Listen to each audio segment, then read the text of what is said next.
උදැසන කොමේක සිටින උදැසන ප්‍රධාන පුවත් ප්‍රකාශය සමගින් ප්‍රථමයෙන් සිරස්තල.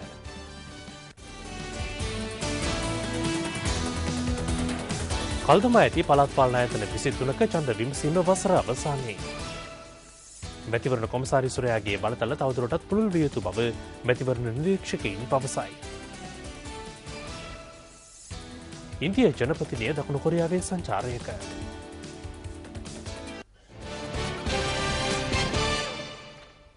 ප්‍රථමයෙන් දේශීය පුවත්. දැනට කාලයේ දීර්ඝ කර ඇති පළාත් පාලන ආයතන 23ක ඡන්ද විමසීම මේ වසර අවසානයේ පෙර පවත්වන බව රජය පවසනවා. පළාත් සභා හා පළාත් පාලන අමාත්‍යාංශයේ ලේකම් වෛද්‍ය නිහාල් ජයතිලක මහතා ප්‍රකාශ කළේ ඒ සඳහා දිනයක් මැතිවරණ කොමසාරිස්වරයා විසින් ප්‍රකාශයට පත් කරනු ඇති බවයි. විශේෂයෙන්ම මහනගර සභාවත් සමග පළාත් පාලන ආයතන 23ක කාලය දීර්ඝ කළා තියෙනවා මේ දෙසැම්බර් මාසේ 31 වෙනිදා වෙනකම්. බොහෝ වෙලාවට මේ දෙසැම්බර් මාසේ 31 වෙනිදාන් එහාට කාලය දීර්ඝ වීමක් සිදු වෙන්නේ නැහැ. එතකොට දෙසැම්බර් මාසේ 31 වෙනිදාට කලින් අනිවාර්යයෙන්ම මේ පළාත් පාලන ආයතන 23 සඳහා පළාත් පාලන මැතිවරණ පැවැත්වෙනවා. හරියටම පළාත් පාලන මැතිවරණය පැවැත්වෙන්නේ කවදද කියන දිනය මැතිවරණ කොමසාරිස්තුමා තීරණය කරයි. මේ වන විට අධියර දෙකක් යටතේ පළාත් පාලන ආයතන 299කට සභිකයන් තෝරා ගැනීම අවසන් කර ඇති බවද පළාත් සභා හා පළාත් පාලන අමාත්‍යාංශයේ ලේකම්වරයා සඳහන් කළා. 18 වෙනි ව්‍යවස්ථා සංශෝධනය මගින් සීමා වී ඇති මැතිවරණ කොමසාරිස්වරයාගේ බලතල තවදුරටත් පුළුල් විය යුතු බව මැතිවරණ නිරීක්ෂකයින් පවසනවා. නිදහස් හා සාධාරණ මැතිවරණයක් සඳහා වන ජනතා ව්‍යාපාරයේ විධායක අධ්‍යක්ෂ කීර්ති තෙන්නකෝන් මහතා පෙන්වා දෙන්නේ 23 වෙනිදා පැවති ඡන්ද විමසීමේදී මැතිවරණ කොමසාරිස්වරයා දුන් ජන් උපදෙස් නියෝග හා නිර්දේශ ක්‍රියාත්මක වූයේ අල්ප වශයෙන් බවයි. මැතිවරණ කොමසාරිස්වරයාට හැකියාව තිබෙන්නේ නැහැ රාජ්‍ය මාධ්‍ය සම්බන්ධයෙන් විධිමත් නියෝග නිකුත් කරන්නට. ඒ වගේම ස්ථාන මාරුවීම් සම්බන්ධයෙන් කටයුතු කරන්න තිබේ ඉතාමත් අඩු අවස්ථාවක්. යම් නියෝග නිකුත් කරත් ඒවා ක්‍රියාත්මක නොවන තත්ත්වයක් තිබ්බා. විශේෂයෙන්ම රාජ්‍ය දේපල අයථා පරිහරණය කිරීම ඉතාමත් වැඩිපුර සිදුවෙච්ච මැතිවරණයක් මේ මැතිවරණය. 18 වෙනි අනුක්‍රම ව්‍යවස්ථා සංශෝධනය තුළ අපි දැක්කා මැතිවරණ කොමසාරිස්වරයාට ලබා දීලා තිබ්බ බොහෝ බලතලයන් නැවත ආපසු උදුරා ගන්න තත්ත්වයක්. ෆෙඩරල් සංවිධානයේ විධායක අධ්‍යක්ෂ රෝහණ හෙට්ටිආරච්චි මහතා පැවසුවේ මැතිවරණ කොමසාරිස්වරයාට පුළුල් බලතල හිමිවන ආණ්ඩුක්‍රම ව්‍යවස්ථාවක් කරා රට ගමන් කළ යුතුව ඇති බවයි. ස්වාධීන මැතිවරණ කොමසාරයක් ස්ථාපිත කිරීම අවශ්‍යතාවද ඔහු පෙන්වා දෙනවා.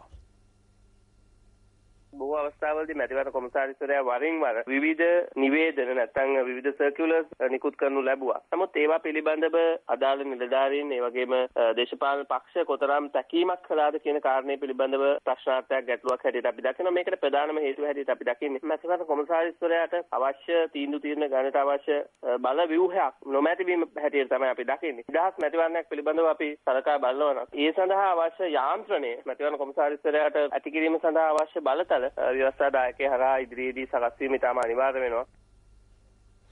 මේ සම්බන්ධයෙන් එක්සත් ජනතා නිදහස් සන්ධානයේ මහලේකම් අමාත්‍ය සුසිල් ප්‍රේමචන්ද්‍ර මහතාගෙන් අප විමසීමක් කළා.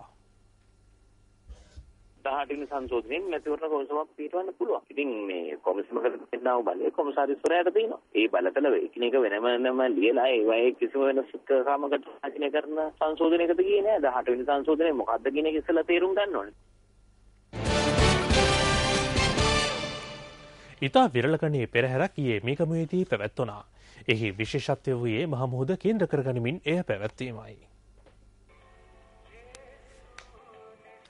මෙම අපූරු දීවර බෝට්ටු පෙරහැර පැවැත්වුණේ මීගමුව මුහුදේ සහ එහි කලපුතීරයේදී.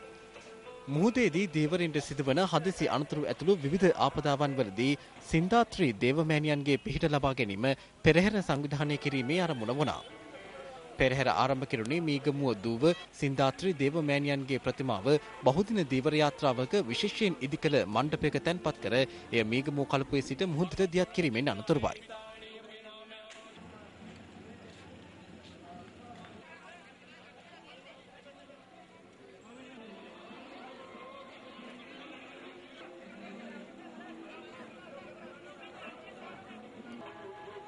පෙරහැර සඳහා දීවර යාත්‍රා 1000ක් පමණ එක් කර තිබූ බව අප වාර්තාකරු පැවසුවා.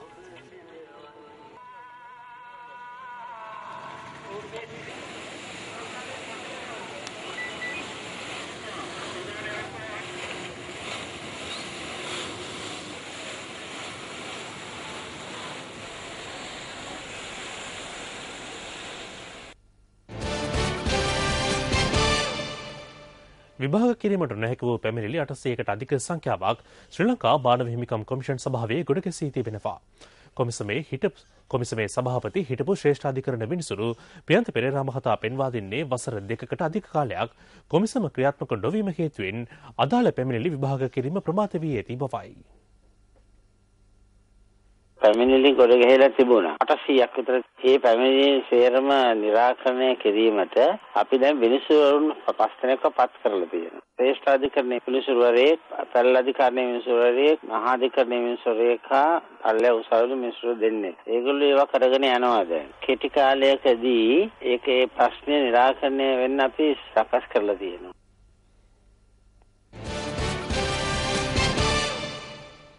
දිවයිනේ නිර්තදික ප්‍රදේශවලට අද දිනේදී තද වැසි අපේක්ෂා කළ හැකි බව කාලකුණ විද්‍යා දෙපාර්තමේන්තුව පවසනවා. මේ ඉදිරි කාලකුණ තත්ත්වය පැහැදිලි කරන කාර්යනියුතු කාලකුණ විද්‍යාඥ පී.ජී. රත්න මහතා. නාහිර සබරගමුව සහ මධ්‍යම පළාත්වලත් ගාල්ල සහ මාතර දිස්ත්‍රික්කවලත් විටින් විට වැසි ඇති වේවි. ඒ වගේම දිවයිනේ අනිකුත් ප්‍රදේශ විශේෂයෙන්ම ගත්තොත් එහෙම උතුරු පළාත, වයඹ පළාත, ඒ වගේම හම්බන්තොට දිස්ත්‍රික්කයේ තැන් තැන්වල වැසි ස්වල්ප අපේක්ෂා කරන්න පුළුවන්. ඒ වගේම දිවයිනේ නිර්තදික ප්‍රදේශවල විශේෂයෙන් මධ්‍යම කඳුකරේ බටහිර බැවුම් ප්‍රදේශවල විටක නිරිත දිසින් හමන තරමක තද සුළං අද දවසේදී අපේක්ෂා කරන්න පුළුවන්. දිවයිනට බටහිර නිරිතදික සහ දකුණු මුහුදු ප්‍රදේශවල විටින් විට වැසි ඇති වෙන අතර අනිකුත් මුහුදු ප්‍රදේශවල නම් තනින් තන වැසි ඇති වේවි.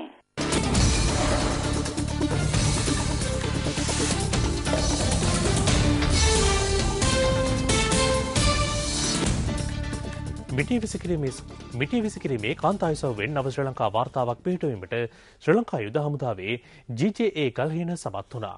එමෙම දක්ෂතාවය ප්‍රදර්ශනය කළේ 29 වෙනි වාර්ෂික කාන්තා මල්ල ක්‍රීඩා ශූරතාවලියේදී. දින දෙකක් පුරා හෝමාගම දියගම මහින්ද රාජපක්ෂ ක්‍රීඩාංගණයේ පැවති 29 වන වාර්ෂික කාන්තා මලල ක්‍රීඩා ශූරතාවලිය ඊයේ නිමා වුණා. ඒ නව ශ්‍රී ලංකා වාර්තා දෙකක් සහ තරගාවලි වාර්තා 5ක් බිහි කරමින් තරගාවලියේ පළමු දිනේදී ශ්‍රී ලංකා ගුවන් හමුදාවේ LK නිමාලි මීටර් 3000 බාධක දිවීමේ කාන්තායිසව්වේ නව ශ්‍රී ලංකා වාර්තාවක් පිහිට වූයේ මිනිත්තු 10යි තත්පර 31.24ක කාලයක් වාර්තා කරමින්. මේ අතර ශ්‍රී ලංකා යුද හමුදාවේ GJA ගල්හෙන මිටි විසිකිරීමේ කාන්තායිසව්වේදී මීටර් 38.15ක දක්ෂතාවක් ප්‍රදර්ශනය කරමින් තරගාවලියේ දෙවන ශ්‍රී ලංකා වාර්තාවට හිමිකම් කීවා. මීටර් 100 වයස අවුරුදු 12න් 15 ඉසව ජයගත්තේ තත්පර 14.11ක දක්ෂතාවක් ප්‍රදර්ශනය කළ රාජකිරිය ගේට්වේ ජාත්‍යන්තර පාසලේ නැටලි මල්පාන. තත්පර 13.31ක දක්ෂතාවක් ප්‍රදර්ශනය කළ කළුතර ශුද්ධ වූ පවුලේ කන්‍යාරාමේ උත්තරා විජේසූරිය වයස අවුරුදු 14න් 15 මීටර් 100 ඉසව ජයගත්තා. වයස අවුරුදු 20න් 15 මීටර් 100 ඉසව්වේ ජය හිමි වුණේ කෑගල්ල ශාන්ත ජෝසෆ් බාලිකාවේ පබසරා සේනානායකටයි. ඇය ප්‍රදර්ශනය කළ දක්ෂතාවය තත්පර 12.44ක්.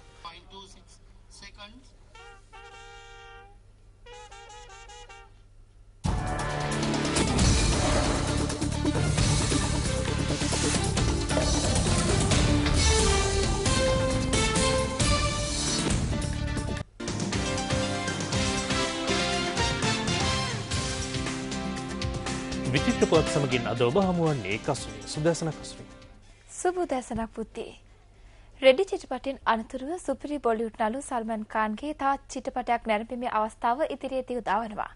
චිත්‍රපටය නම් කර ඇත්තේ බොඩිගාඩ් ලෙසින්. බොඩිගාඩ්හි ප්‍රවර්තන කටයුතු පසුගියදා මුම්බයි නුවරින් ආරම්භ වූයේ චිත්‍රපටයේ ප්‍රධාන චරිත නිරූපණය කරන සල්මන් ඛාන් සහ කරීනා කපූර්ගේ සහභාගීත්වයෙන්. मुझ पर एक एहसान करना कि मुझ पर कोई एहसान न करना.